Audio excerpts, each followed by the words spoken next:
Button Rock Preserve was created after the completion of Button Rock Dam and Ralph Price Reservoir in 1969. Today we'll look at the flood damaged areas and the repair efforts and be able to get a feel for the incredible effort that's gone forward to get this area back up and running.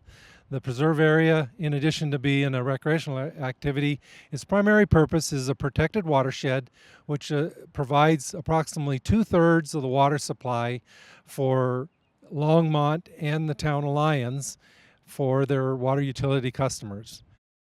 Button Rock Reserve is a unique and beautiful place. Our family's enjoyed it for years. My dog Haley and my Fletcher, all my dogs have loved it. And I used to ride my bike on Pitcher Rock Hall Ranch, Antelope, and then stash it in the weeds and run across over here to the dam and back. And it was a great workout. So before the flood of September 23rd or 2013, it was a spot I often visited with my family, particularly my dogs. During the flood, massive amounts of water crashed through the surrounding landscapes and destroyed the infrastructure housed here, vital to our water utility. When we came up here after the flood, you could hardly even tell where the riverbank used to be. It was just such a mess, and I thought it would be years before it looked like this again. After much effort by city staff and local contractors, with support of Boulder County, the state of Colorado, and FEMA, repairs are nearly complete. I wish the roads were a little less muddy, but at least they're drivable. The preserve will reopen to the public on June 17th, 2015, 643 days, nearly 2 years after it occurred. We look forward to continuing these successful partnerships in flood recovery and disaster resiliency. Thanks for all you being here to see this firsthand, the incredibly hard work that has been gone into restoring this important and special place. So thanks everybody for coming out. Immediately following the flood, then we came up here with people from the city of Longmont to look and assess the damage, and it became clear that this was going to be a major project. And the county worked really hard to get the first few miles of Longmont Dam Road together so that then the city could carry on and get up here and get the water source back on board. And I think this is a great partnership. No one entity could have been able to work on this project and make it happen. And we appreciate the partnership for this project and all the other projects we've done around flood recovery. And so we can't thank our partners enough, from the senator, from the state, from the city, from the federal government, and we appreciate all that help. And I think it's a great testament to collaboration, and the public has really benefited from that collaboration. And I know I and other dogs will probably be happy to come back up here. I loved hiking up here, and so I must admit I snuck around from the other side a couple times, but just to see it, it was me, because this is such a beautiful area, and I'm glad it's open again. So thank you. I also want to acknowledge our city council members that are here. So Gabe Santos, Longmont City Council, and Polly Christensen, Longmont City Council, and Elise Jones, Boulder County Commissioners. Any other folks who have to run for election to keep your office here? All right. And, of course, City Manager Harold Dominguez. So Jamie is our champion up here. Jamie, I got to say a few words, Jamie. Jamie is the guy that stayed up here during the flood to the point where he was risking his life to try to open this dam. And he stayed here the entire time. He's the guy that got some of the great video of the water coming over the spillway. Kept in touch with us, kept his cool. This guy can keep his cool like there's no tomorrow. And then on top of that, he made sure that all the residents got out of here safe before he left. So unlike some of these boat captains, when the boat turns over and they're the first out, Jamie's not that. Jamie stayed, and thank you for that. So good job.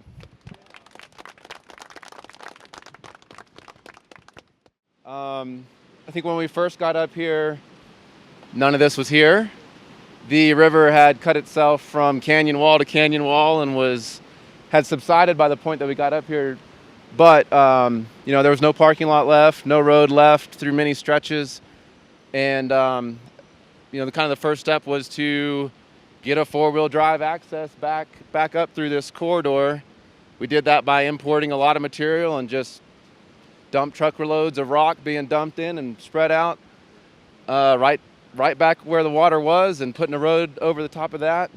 Got access up through this section here on that four-wheel drive road until we could get to just around the corner, which is our next stop, to Longmont Reservoir, where we had a stockpile of material waiting for us, and we can talk about that when we get up there. But so from that point, we began using the material in the reservoir that was deposited by the flood to finish reconstructing the road.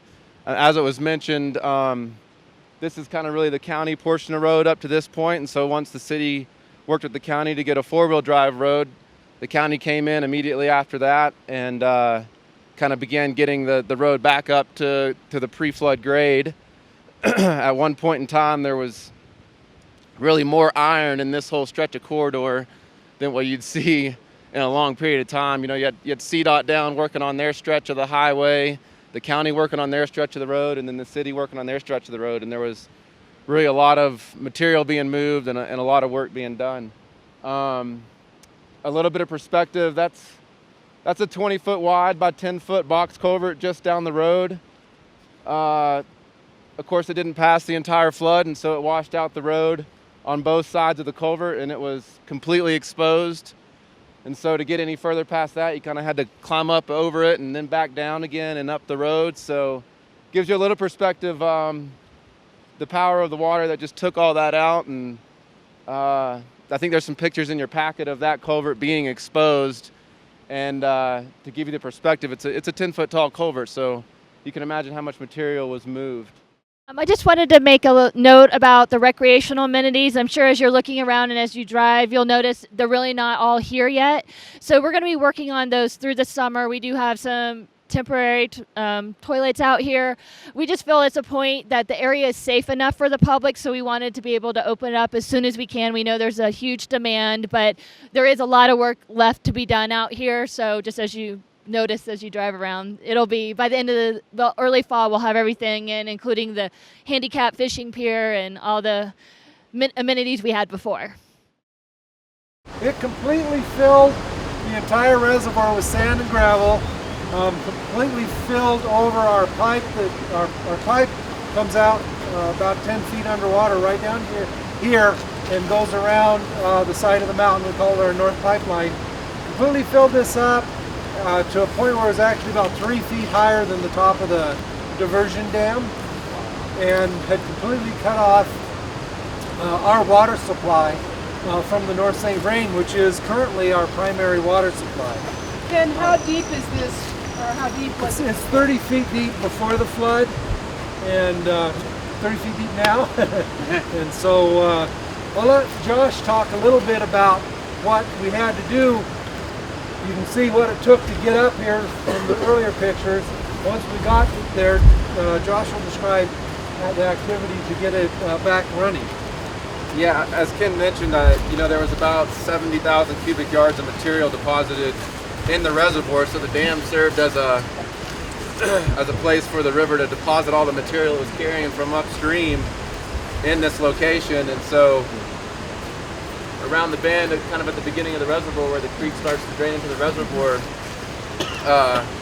there was like Ken said, there was an island of material about 3 feet taller than the dam, and once the creek had subsided, it was kind of flowing around that island of material and still spilling over the spillway. And so contractors started on the upstream side and started working their way into the reservoir and really just started hauling material out. Fortunately enough, it was a lot of it was probably the road that we lost above. So we reused the material to begin reconstructing the road. I think it took us we got here in October, and by about March, we had gotten most of this road back up to its pre-flood level so that we could get through last year's spring runoff and still maintain access up through this area. And maybe to give you a perspective, I think 1 cubic yard of material is about the size of a washing machine. So, you know, they pulled out a lot of material out of this reservoir. There was some other debris in there, logs and pieces of culverts from upstream. Yes, Dale? What was the largest rock they had to haul out? There's still some in there that were too big to move. that rolled down the river during the flood. Or we lost a few off the hillside here, and you will see as we kind of work our way up the road, there are some rocks placed along the edge. Those will give you a perspective of some of the size of rocks that we pulled out. Some of the largest ones are sitting down at the toe of the slope of the road that we rebuilt as armoring for the road. They had a kind of a train of normal size tandem trucks, 10-yard dump trucks, and then so nothing too crazy large, no Volkswagen size moving of rocks, but definitely plenty of 3 and 4 foot diameter boulders pulled out. Probably the most impressive thing I saw was a steel culvert upstream molded and wrapped around the face of a boulder like a piece of aluminum foil. And you know, you're talking pretty thick gauge steel culvert that was just mangled. So a lot of power in the water. But so a few repairs. You know, the dam is 100 years old and really survived very well with very minimal damage.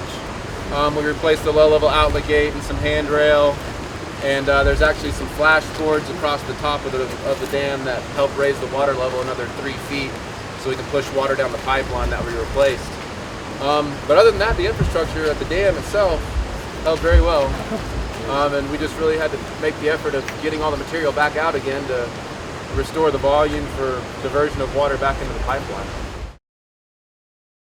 There was a large diameter culvert that was completely destroyed during the flood, and so we replaced it. This culvert down here worked well, it washed around it, but the culvert stayed, which was extremely important as we were coming up.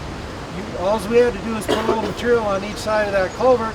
You had a culvert for the stream to go through, and you were able to get past that point quite quickly. So after experiencing that staying and that working, that much more resilient, rather than replace it with the same culvert that was completely destroyed and took a lot of effort and a lot of time to repair, we replaced it with a culvert similar to that, which really gives us that resiliency that we need for floods. And we were able to convince FEMA and our partners at the state that made a lot of sense to not just put back what we had, but to put back something that's far more resilient. And so I think, again, that's another good example of sort of all levels of the government working together to build it back better and learn lessons from the last time. What we're looking at behind me right here is the spillway channel for Ralph Price Reservoir. One of the nice safety features of the dam, when it was built, the spillway was not put around where the dam is. It was actually put on a side channel away from the dam so that when we have a big flood event like we just did, all the flow stays away from the dam, which is a much safer situation. It was really fortunate we have that. If you look on your photo book on page 9, you'll see what this spot looked like where we're at right now during the flood when the water was coming down here. One of the things that happened during the flood was that the flow came down here and completely, there was a culvert here where the road was. It completely washed away the culvert as it came over this rock. One other thing that I found very interesting in the flood is if you look, before the flood, this was kind of a favorite spot of people when the spillway was filling because there was a little waterfall here. Now, today we have a real little waterfall. Before, that waterfall was high enough that you couldn't see up this canyon. You could only see the waterfall.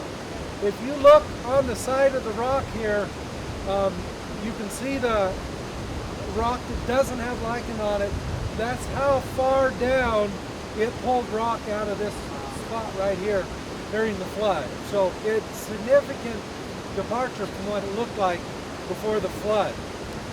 If you look then on the next page, on page 10, you can see what this area looked like once the water quit running. From where we're standing here, this small pool that you see is about 10 feet down to where that pool was. It took all this out.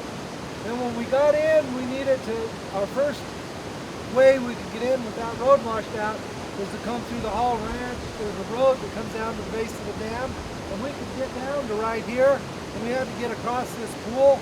So we went out and measured it to know how much material we needed from this pool. And if you look on page 11, you can see a little better close-up view of that pool that existed right here.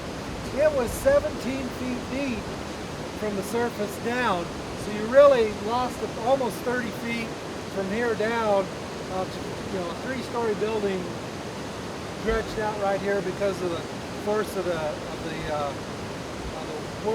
water that came down through the spillway. Okay, so it was over 10,000 CFS of water coming, around 10 to 12,000 CFS coming down here. That's hard to imagine. It would have filled this canyon up to well up to where you see the lichen. One of the things we tried to get done immediately after the flood was to get access back along this road. And because so much water came down the spillway channel, it actually washed out some of this road up above as well and made it unsafe and not passable. So we came back in, and because the terrain's really rugged and steep up here, we couldn't just put the road back like you saw here. There's a 30-foot drop from the road up there down to the bottom of these walls. And if we would have tried to fill that back in with just material, we would have been to the other side of the canyon wall. So we decided to build retaining walls. These are gabion basket retaining walls, are the method that was chosen to be used. And so basically they're wire baskets filled with rock. And all the rock that was put in there was placed by hand. So a lot of labor went into reconstructing this area. So when you look at the water coming out here, 60 to 70 psi is a standard water pressure for the water lines that are in the street at your house, and really ultimately if your faucet's turned off, the pressure in your house. So what you see coming out there is a typical water distribution system pressure. So it can give you a sense of what power water can do, even when it's not that high up of pressure. This is the old upper gauging station, but it's not there anymore. The flood took it out completely. It's now, we don't know where it is, to be honest with you. During the flood, there was an enormous amount of woody debris that came down the North St. Vrain Creek into the reservoir. Primarily it was trees that existed in the canyon above the reservoir that the flood cleaned the canyon, bottom from wall to wall and brought all those trees down. In addition, one of the things that happened during the flood was there was an enormous amount of landslides above the reservoir basically between this elevation and the peak-to-peak highway. There were a large number of landslides. Some of the hillsides had 2 and 3 landslides. Landslides that if you can imagine, going all the way up the hill, a couple thousand feet, that were anywhere from 10 to 30, 40 feet wide, 5 foot deep. Took all the trees with it as it came down. All that material ended up in the reservoir, in the stream, and washed down the stream. And so there was an enormous amount of trees. So during the flood, those trees kind of bottlenecked as they first came in the inlet of the reservoir. And when we get out and about, you'll be able to look down the reservoir. The inlet, this is Smithy Mountain on the south side of the reservoir, and the inlet of the reservoir is on the other side of that mountain. And so it's a small area that all the trees came down. Once they hit the floating water, they all just kind of jammed up there and created a large log jam. As the flood was receding, about half of that log jam broke loose and came out all the way around the reservoir, some of it over the spillway. And so page 17 on your booklet shows this is what it looked like all the way around the reservoir after the flood. So one of the first things the Rangers did when they got up here is grabbed our track steer and started pulling the material. We wanted to get it out of the spillway and off of the dam so that it could, for safety reasons. And so this is kind of a picture of what it looked like as they were just finishing up the cleanup work right down below here. That material was then stockpiled for later removal. This is a picture of what it looked like at the inlet of the dam. Now, about half of that material stayed up there, and we won't be able to go back there today because the roads are far too muddy and narrow to go back to the back. But one of the last projects we had to do to get the reservoir ready to refill, one of the things we did is after the few days after the flood got over, we dropped the reservoir as fast as we could, dropped it about 10 to 15 foot so that we could beach all that material, because what we didn't want is any of that wood floating around the reservoir, waterlogging and dropping down into the outlet and plugging up our outlet. So we'd had much more problems with that. So we beached all the wood, and then for about up until this point, we weren't able to raise the level of the reservoir back up because we would have floated all that wood. So one of the things we had to do was remove a lot of that wood out of this area. So we did it into 4 different projects. The first was, this is a picture of what just the wood that was we pulled up off the dam. The Rangers pulled all these logs and up out of the reservoir onto the dam. Our first phase was that we came in here with roll-offs and loaded the roll-offs and took the material that we could get mechanically up here. And then that material that stayed in the back in the inlet, with the reservoir down, a lot of that was beached, and we were able to get in there with the big 30-yard Terex type trucks and excavators, and we loaded that material in the back and took it into what's called the borrow area. When you're down here, if you look to the back side of the reservoir, you'll see kind of a green grassy area on the back side of the reservoir. We call that the borrow area because we borrowed material to build the dam from that area. And before the reservoir was here, you could drive right down the valley. So we drove that material down to build the dam, and it created a kind of a big meadow area back there that was later revegetated, but we were able to take the material back there and stockpile it in the borrow area.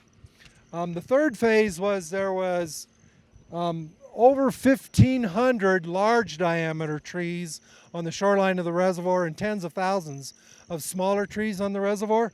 Those had to be manually hand cut, manually loaded onto small barges and pulled to the back and stockpiled in the borrow area. So that was the third phase. That work was completed this last winter. Once we did that, we then, as of about March of this year, we were then able to start raising up, and we can safely raise the elevation of the reservoir. This is a picture of what it looked like in the back as they were bringing that material to the back. And then page 25, this is a picture of the material that's stockpiled back in the borrow area. Still back there, but it's safe, well above the high water. And then the fourth phase will be to kind of clean up what little bit of floating debris still remains at the inlet, as well as one of the problems we're having is if you look as you're driving out, you'll see a lot of dead trees. Those actually were still standing, were still alive after the flood, but the flood brought enough sand and gravel at the base of the tree that it basically smothered the tree, and over the course of a year and a half, they've died. And so some of the close in to the stream trees so a lot of those are dying, and same thing happening above, and some of those trees are starting to come down. So what we did is got a boom that we put on the inlet, and that's the very last picture here of the woody debris. We put that boom in there, and we'll get a barge, and we'll be able to get in there and remove the last of those trees. And then one of the other things that happened during the flood, if you look on page 27, this is what the inlet to the reservoir looked like before the flood.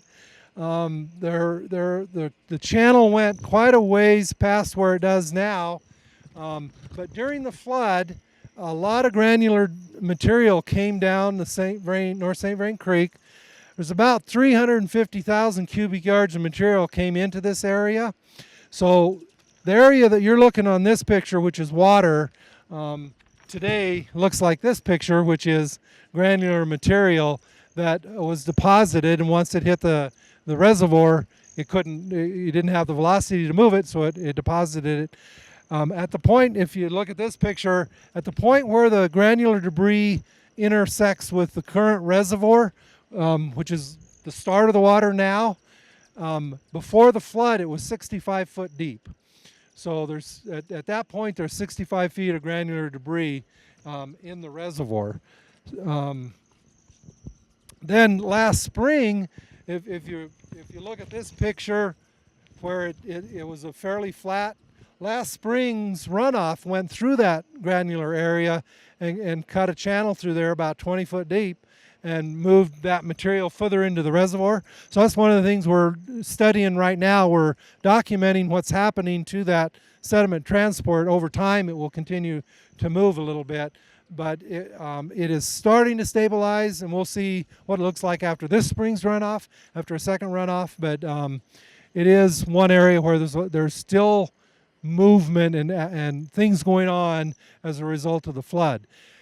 There's a lot of granular material up there. That's one of the things we're not able to do, is remove that granular material, just because 350,000 cubic yards of material would put a huge sand pile back in the borrow area, and we really don't want to do it, and the cost of getting it out is just extraordinary. So one of the things that FEMA developed as part of the Hurricane Sandy procedure, from recovery of Hurricane Sandy, they learned that sometimes it's better to do an alternate project rather than the project you would do. So we're able to get the money that it would cost us to remove that granular debris. We've proposed a project with FEMA to take that money and use it for other projects that replaces the storage that was lost by the fact that granular debris came in. And we're looking at 3 projects, putting some Windy Gap firming project, which is a reservoir on the backside of Carter Lake. We'll use some of that money there. We'll use some of it to just buy water rights that are available to replace some of that water yield loss. And the third is we have we'll call it a reuse project, where we're able to reuse water very effectively out of Union Reservoir. We have an exchange program where we can put, by exchange, effluent reuse water into Union, and then we'll be able to pump that water out of Union and move it back up into our system and use it for parks irrigation and to use it for exchanges to ditches. So we'll put some money into that pipeline for that project. So those 3 projects will replace the water storage, and that way we have much lower impact on the environment up here than rather than trying to come in and do a huge project to remove all that granular debris. On the city's website, you can find information on all of our flood recovery and protection efforts. There you can also find out about volunteer programs where you can get involved to help us restore areas that were impacted in the flood.